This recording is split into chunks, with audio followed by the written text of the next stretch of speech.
আসছে শ্রাবণ মাস, চাতুর্মাস ব্রতের মাস।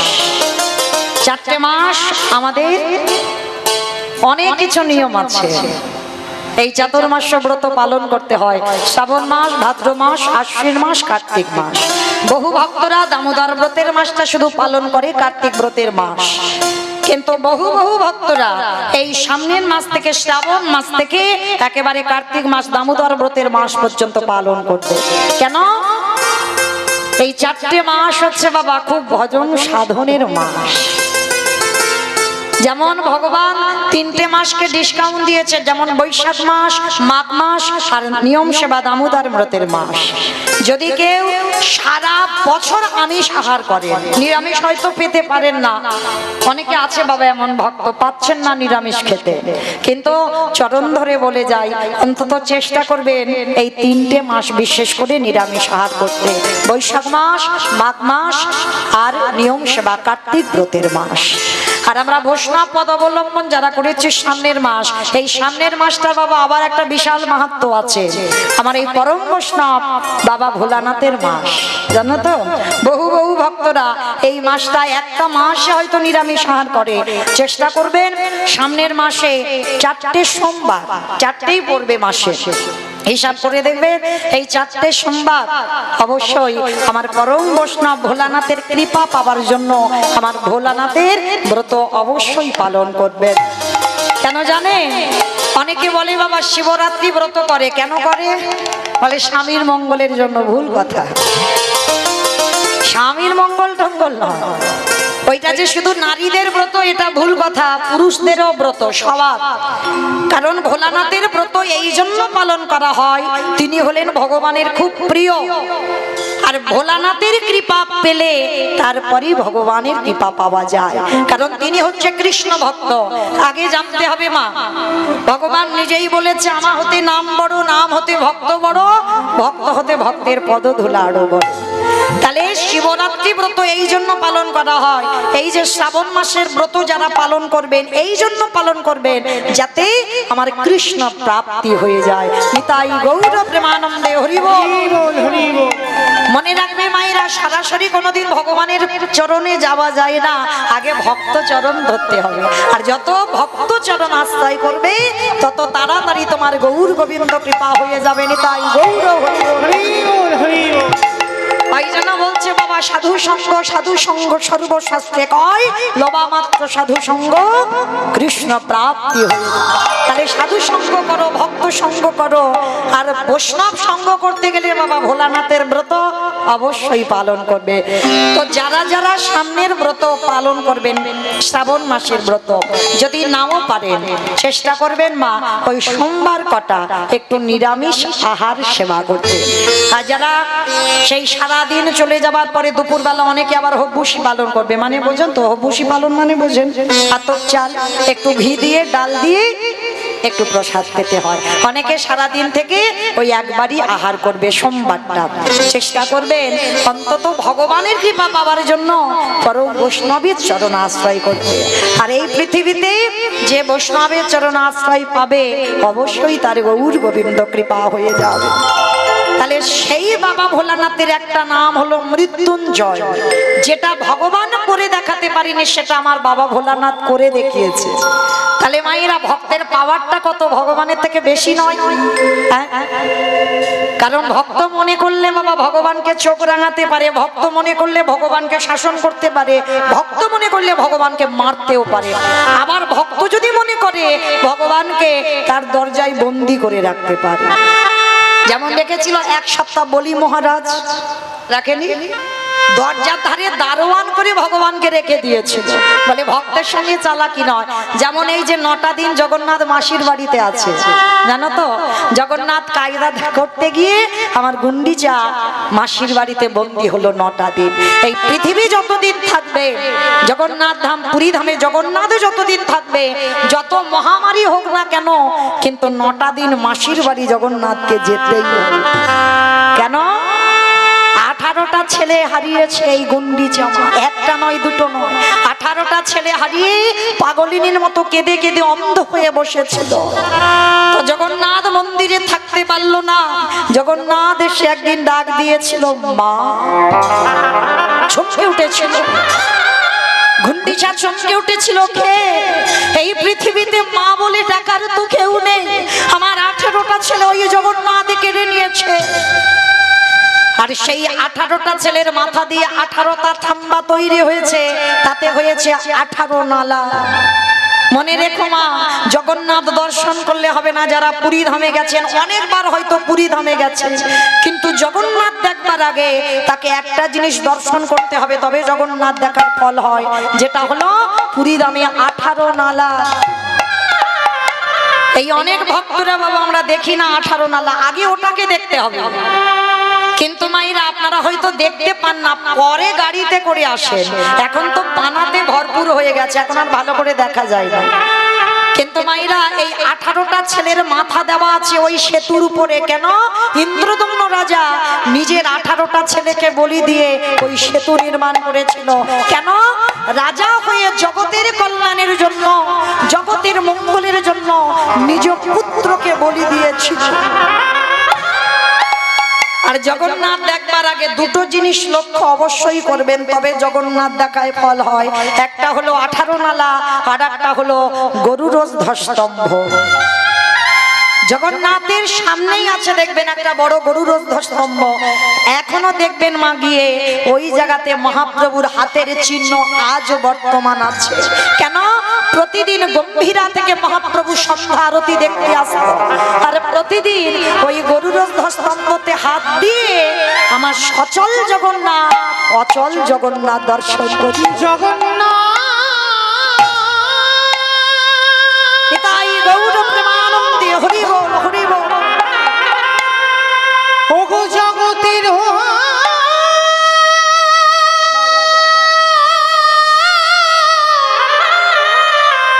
জগতের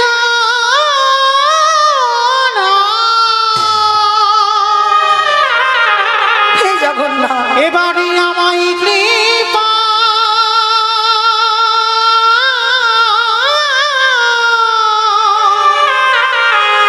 আমায় কৃপা কৃপা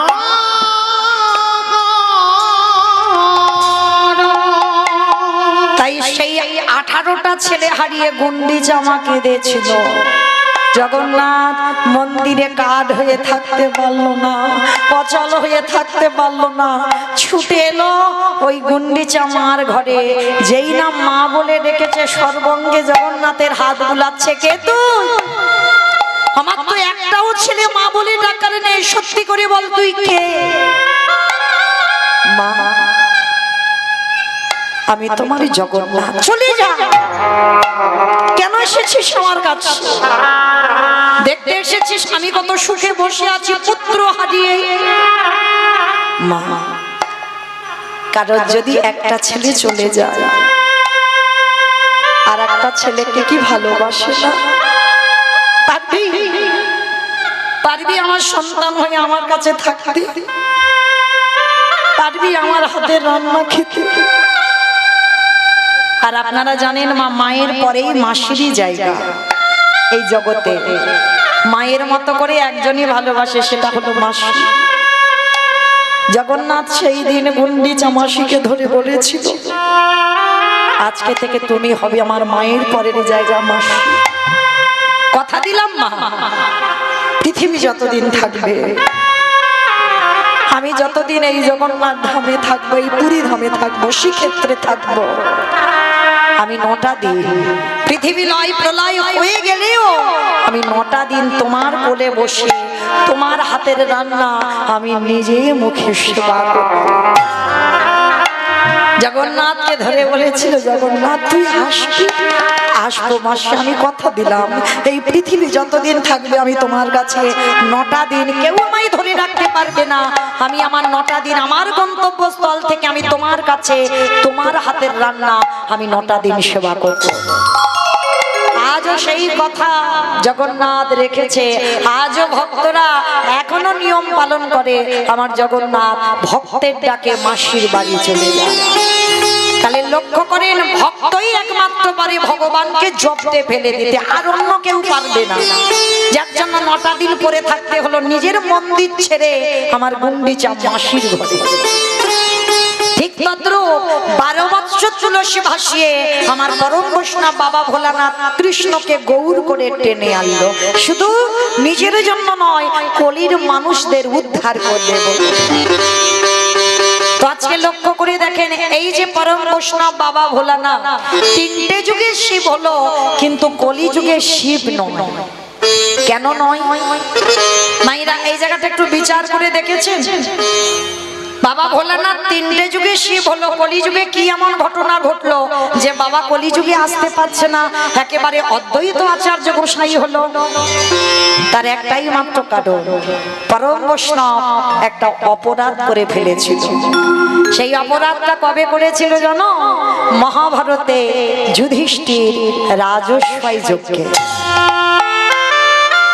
এই জায়গাটা মাইরা খুব মন দিয়ে শুনবেন, কেমন? আপনাদের বোঝার মতো কথা, জীব শিক্ষার জন্য এই লীলাগুলো, এই রামায়ণ মহাভারত, এগুলো সবটাই বাবা জীব শিক্ষা, জীবের চেতনা। এই মহাভারতে যুধিষ্ঠির মহারাজ করেছিল রাজস্বই যজ্ঞ। যেমন ধরুন আমার কমিটি দাদা ভাইরা এই যে কীর্তনের আয়োজনটা করেছেন, বাবা একা একার দ্বারা হয়? কখনো হবে না। কেউ যদি মনে করে আমি একা একা করব, কখনো পারে না মা। আপনারা প্রশ্ন করবেন, মৌমিতা ব্যক্তিগত কীর্তনগুলো তো একা একা হয়? বলে না। অর্থ হয়তো একজন দেয়, কিন্তু শ্রম দিতে হবে বাবা অনেক মানুষকে, বন্ধু বান্ধব আত্মীয় স্বজন গ্রাম প্রতিবেশীকে বলতে হবে, তবে কিন্তু একটা যজ্ঞ হবে। তো মহাভারতে রাজস্বই যজ্ঞ হচ্ছে, ভগবান কৃষ্ণ সবাইকে দায়িত্ব দিয়েছে। আর যুধিষ্ঠির মহারাজ বলছে, কৃষ্ণ কৃষ্ণ তুমি তো সবাইকে দায়িত্ব বুঝিয়ে দিচ্ছ, আচ্ছা তুমি নিজে কোনো দায়িত্ব পালন করবে না? ভগবান আমার হেসে বলে উঠলে, জানো দাদা, আমি তো সবাইকে একটা করে কাজ দিয়েছি, কিন্তু আমি আমার জন্য আলাদা করে 2টো কাজ ফেলে রেখেছি। সে কি? সবাইকে তুমি একটা করে কাজ দিয়েছো, আর তুমি তোমার জন্য 2টো কাজ? ঠিক আছে, বলো তো কৃষ্ণ কি কি কাজ দিয়েছো? বলে, জানো দাদা, আমার প্রথম কাজ হবে, এই যজ্ঞে যত যত ভক্তরা আসবে অনুভব করবেন মা, একটা কথা স্মরণে রাখবেন, যার হৃদয়টা কৃষ্ণ নামে না জ্বলে, যার নয়নে কৃষ্ণ নামে বাড়ি না ছড়ে, তার মনুষ্য জন্মগ্রহণ করাটাই বৃথা। দেখবেন বাবা, হেসে কীর্তন শোনার শ্রোতা অনেক পাওয়া, লাখ লাখ পাওয়া যায়, কোটি কোটি পাওয়া যায়, কিন্তু একবারে কৃষ্ণ নামে যার হৃদয় ডোলে, এইরকম ভক্ত জগতে বড় দুর্লভ। ভগবান বলছে, জানো আমি 2টো কাজ নিয়েছি, প্রথম কাজ হবে এই যজ্ঞে যত যত ভক্তরা আসবে আমি কৃষ্ণ দয়াময় নিজের হাতে তাদের চরণ যুগল ধৌত করে দেব। সবকে উঠেছে, অসম্ভব কৃষ্ণ, এটা তুই কি বলছিস? কে কোন জাতের মানুষ আসবে জাতির ঠিক নেই, কে নিচু জাত, কে উঁচু জাত, কে ব্রাহ্মণ, কে বৈষ্ণব, কে কোন জাত আসবে, তুই সবার পা ধোয়াবি? ভগবান আমার একটু মুচকি হেসে বলেছিল, জানো দাদা, বৈষ্ণবের কোনো জাত হয় না, মনে রাখবে মা, বৈষ্ণবের কোনো জাত হয় না। আমি উঁচু জাত বলে আমি বৈষ্ণব হব না, বৈষ্ণব একটা ধর্ম, সেটা আপনি হতে পারেন, আমিও হতে পারি। ত্রিনাদপি শুনেছি না তরু দিবস অমানি না মানদেন কীর্তনীয় সদা। যার হৃদয় ঘাসের থেকে আরো নরম, যার হৃদয়ে কোনো লোভ লালসা কামনা বাসনা নেই, হাজার কটু কথা বলবেন, মুখের উপরে জোর গলায় একটা কথা বলবেন, যার হৃদয়টা সদাই কৃষ্ণ নামে কাঁদে। মনে রাখবেন, তাহলে তুমি বৈষ্ণব হবার কিছুটা অর্জন করেছো মাত্র। তো ভগবান কৃষ্ণ বলছে আমি সবার পা ধোবো। আচ্ছা ভাইরা, এই জায়গাটা একটু ভেবে দেখেছে, যিনি বিশ্বের স্রষ্টা মালিক ভগবান, যার কোনো কিছু অভাব নাই, যে মনে করলে একটা সেকেন্ডে পৃথিবীটাকে লয় প্রলয় করে দিতে পারে, একটা সেকেন্ডে পৃথিবীটা ধ্বংস করতে পারে, সেই ভগবান আজকে রাজস্বই যজ্ঞে পা ধোয়ার কাজ করছে কেন? ভগবান নিজের জন্য না, আপনাদের আমাদের চৈতন্য দেবে বলে, শিক্ষা দেবে বলে। কি শিক্ষা পাচ্ছি আমরা? ভগবান জগৎকে শেখালো, ওরে কলির জি, তোদেরও দুয়ারে যদি কোনোদিন সাধুগুরু বৈষ্ণব যায়, চেষ্টা করবি সবার আগে নিজের হাতে তাদের চরণগুলো ধরতে করবি। মনে রেখো মা, যদি কোনোদিন পান সাধুগুরু বৈষ্ণব গুরুদেব দুয়ারে, চরণ ধরে বলে যায় সবার আগে চরণ ধোয়ার ব্যবস্থাটা করো। আর যদি বছর অন্তর গুরুদেব না আসে, যে যার ঘরের বাবা মা তো আছে, শ্বশুর শাশুড়ি তো আছে, যদি থাকে, আমি বলে যাচ্ছি না যে রোজ রোজ তাদের পা ধোয়া প্রয়োজন নেই, বৎসরে সারা বৎসরে একটা দিন চেষ্টা করো মা। এই অধম কীর্তনিয়ার কথা যদি কারোর মনে থাকে, তুমি যদি ভগবানকে ডাকতেও ভুলে যাও, ভগবান বললেন আমার থেকে যদি কেউ আমার ভক্তকে বেশি ভালোবাসে, আর বিশেষ করে ভাগবতে সুদামাকে বলে রেখেছিল, সুদামা সবার আগে বড় গুরু হলো যে যার ঘরের বাবা মা, তারপরে শিক্ষা গুরু দীক্ষা গুরু, তারপরে গুরু হলাম আমি ভগবান। কই ভগবান তো একবারও বলেনি পৃথিবীতে সব থেকে আমি বড় গুরু, না, সবার আগে বাবা মাকে জায়গা দিয়েছে। তাই চেষ্টা করবেন মা, বৎসরে একবার, যেমন ভগবানকে সিংহাসনে রেখে ভজন করছেন, বৎসরে একবার বাবা মাকেও সিংহাসনে বসিয়ে বাবা মার গলায় মালা দিয়ে নিজের হাতে চরণগুলো ধৌত করে আমরা মনুষ্য জীবনে কর্তব্য, যে মা 10 মাস 10 দিন কত কষ্ট ভোগ করে ধরে রেখেছি, বৎসরে একবার নিজের হাতে বাবা মাকে একটু যত্ন করে খাইয়ে দিও। কারণ ভগবান কৃষ্ণ রাজস্বই যজ্ঞে করে শিক্ষা দিল, তোরা আমাকে দেখে সে নিজে আচরি ধর্মজীবের শিখায়, নিজে না করলে ধর্ম জীবকে শেখানো না যায়। ও যে ভক্তিতে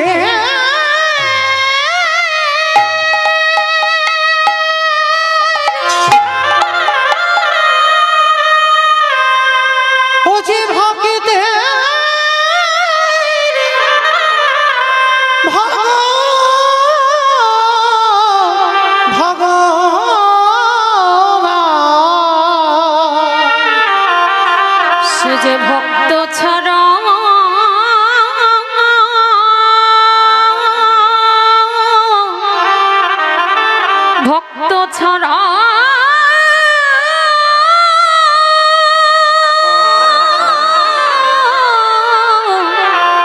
রইতে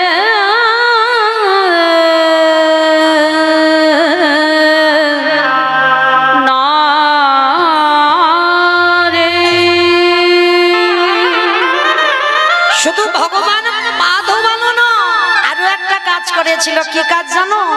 যারা যারা ভক্তরা প্রসাদ পেয়েছিল, কৃষ্ণ আড়ালে গিয়ে ওই এঁঠো পাতাগুলো নিয়ে নর্দমায় ফেলেছিল। শুধু পাতা ফেললো না, আরো একটা কাজ করেছিল। ওই ভক্তরা যখন প্রসাদ পাচ্ছে না, একটু করে প্রসাদের থালাতে প্রসাদ লেগে আছে,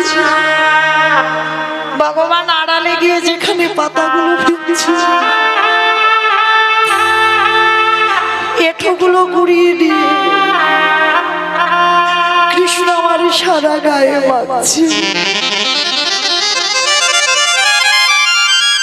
যুধিষ্ঠির মহারাজ পিছন থেকে দেখে বলেছিল, কৃষ্ণ কৃষ্ণ এটা তুই কি করছিস? কে কোন জাতের মানুষ এসেছে, সবাই প্রসাদ পেয়েছে, ওদের পা ধোয়াচ্ছে, সেটা মেনে নেওয়া যায়। ওদের এঁঠো পাতাগুলো ফেলছিস, মেনে নেওয়া যায়। কিন্তু কৃষ্ণ, ওদের এঁঠোগুলো নিয়ে তুই ওই রকম গায়ে মারছিস কেন? বলে, দাদা গো, আমি ভক্ত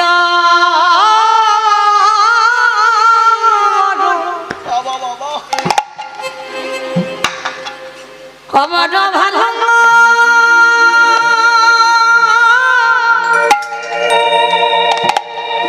ভালোবাসি।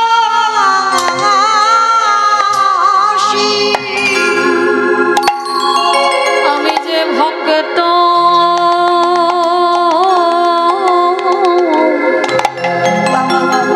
ও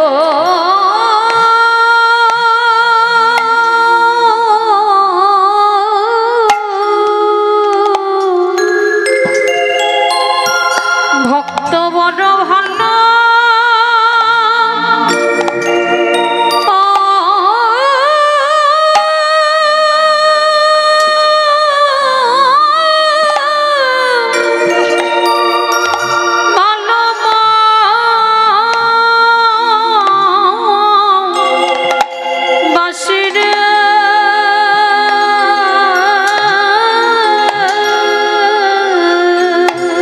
তাই তো যুগে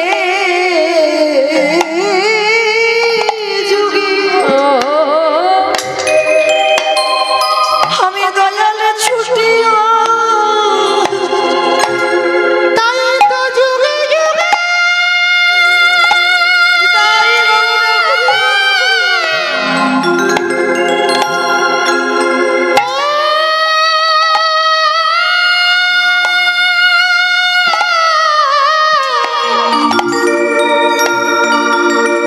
তাই তো যুগে যুগে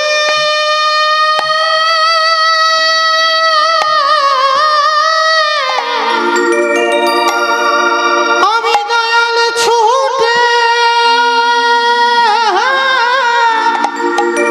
ছুটে আসি।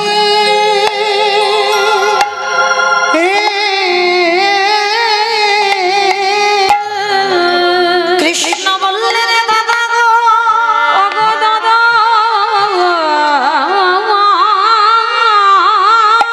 গো, এই জগতে যদি আগে জানে ভগিত, আমার নয়নে জলি আগে মার কাদা প্রাণে ডাকার মতো ডাকে। আমি ভগবান হয়ে পৃথিবীর যেখানে থাকি না কেন, আমি কি করি জানো? আমি যে ভক্তের দানে আমি দয়াল ছুটি আসি।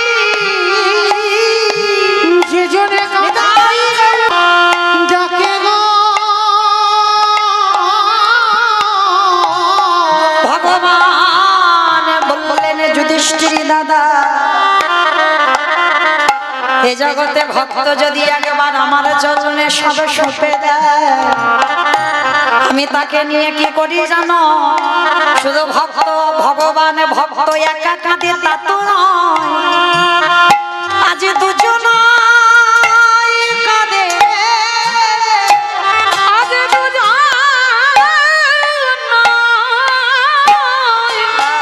কাঁদে। ভক্ত কাঁদে আর ভগবান কাঁদে। দেখো দুজন কাঁদে। বলি পিতা কাঁদে আর পুত্র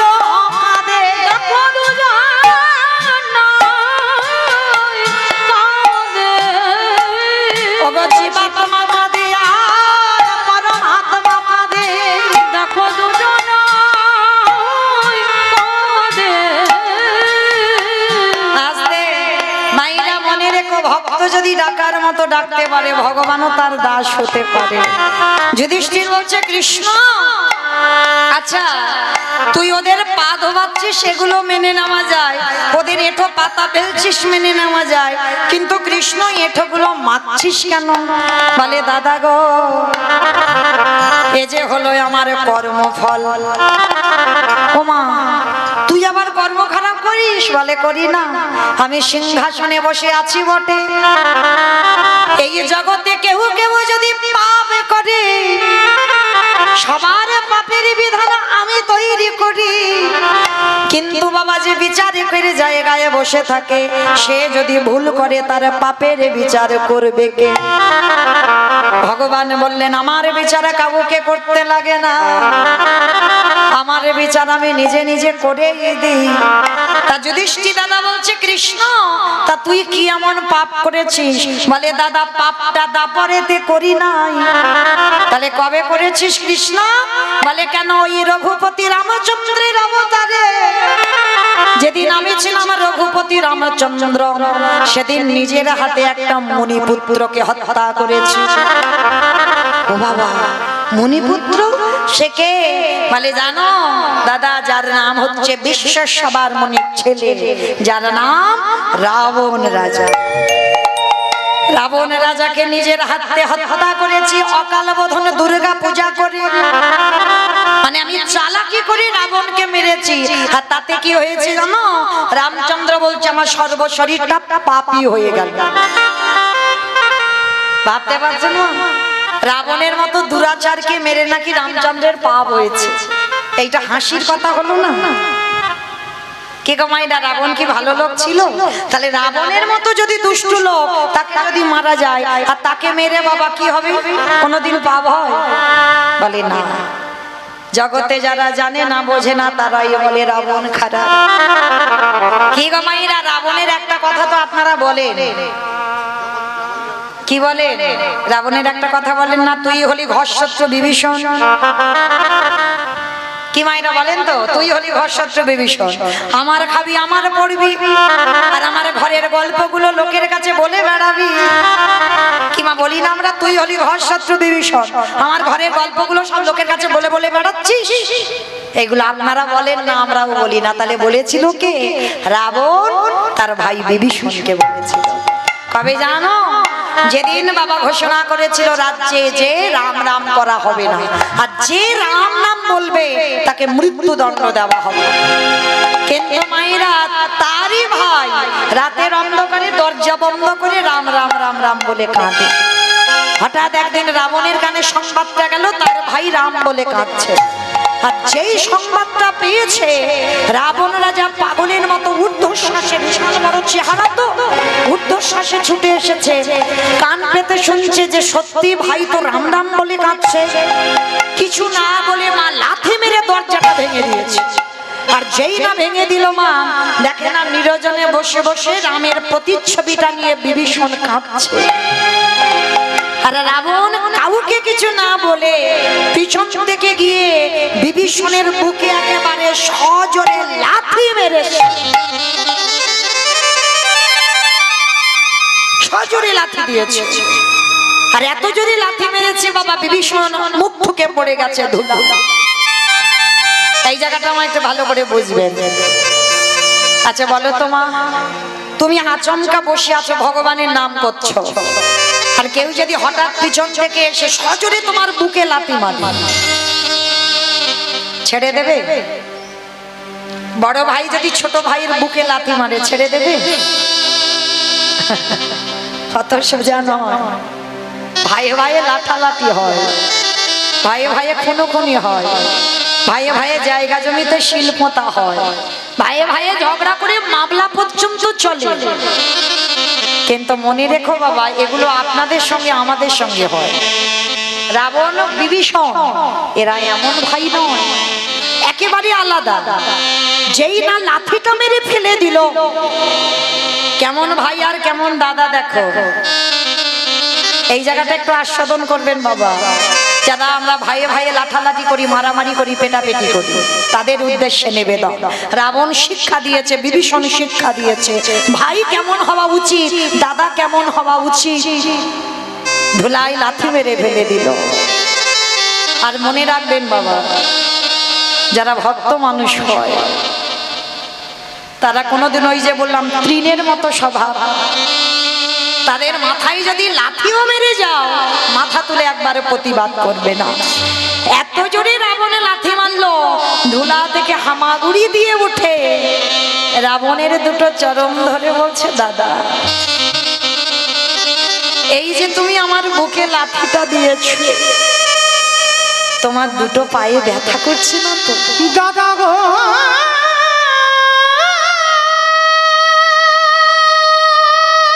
দূর হয়ে যা, শত্রু বিভীষণ, বেরিয়ে যা, এক্ষুনি বেরিয়ে যা। আমারই কঠিন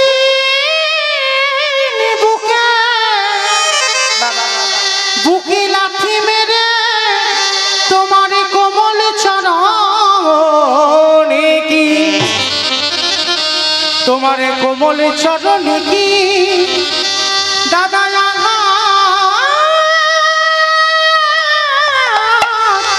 লাগে। আস্তে ভক্ত চরণে আমার একটা নিবেদন, বাবা বিভীষণের লাঠিটা দিয়েছে, আর লাঠিটা খেয়ে বাবা রাবণ রাজাকে ধরে বলছে, দাদা তোমার পায়ে ব্যথা করেনি তো, দূর হয়ে যাবে, এই মুহূর্তে এক্ষুনি তুই বেরিয়ে যাবি। একটা লাঠি খেয়ে চলে গেল বিভীষণ। আচ্ছা মা, কোনো দাদা যদি ভাইকে লাথি মারে কষ্ট কি হয় না? মাঝে মাঝে দেখবেন আপনারা ছেলে মেয়েদের উপরে খুব রেগে যান, আর রেগে গিয়ে মাঝে মাঝে মারধরও করেন না? বড় বড় ছেলে হয়ে গেছে কিন্তু একেবারে জোরে চড় বসিয়ে দিলে একটা, কিন্তু ছেলেকে মারবার পরে আধা ঘন্টা পরে কষ্ট হয় না?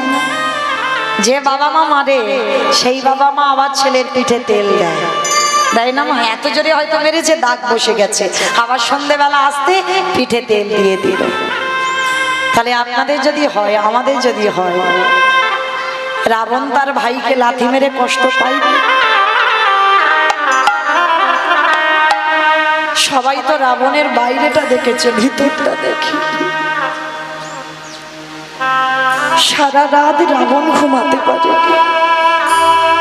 শুধু ছটফট করছে ভাইটা কোথায় গেল একটা লাথি খেয়ে। কিন্তু রাবণ ভালো জানে যে আমার ভাই লাথি খেয়ে কত দূর যাবে। ভোর না হতে হতে একেবারে রামচন্দ্রের কাছে গিয়ে ডাক দিয়েছে, ভাই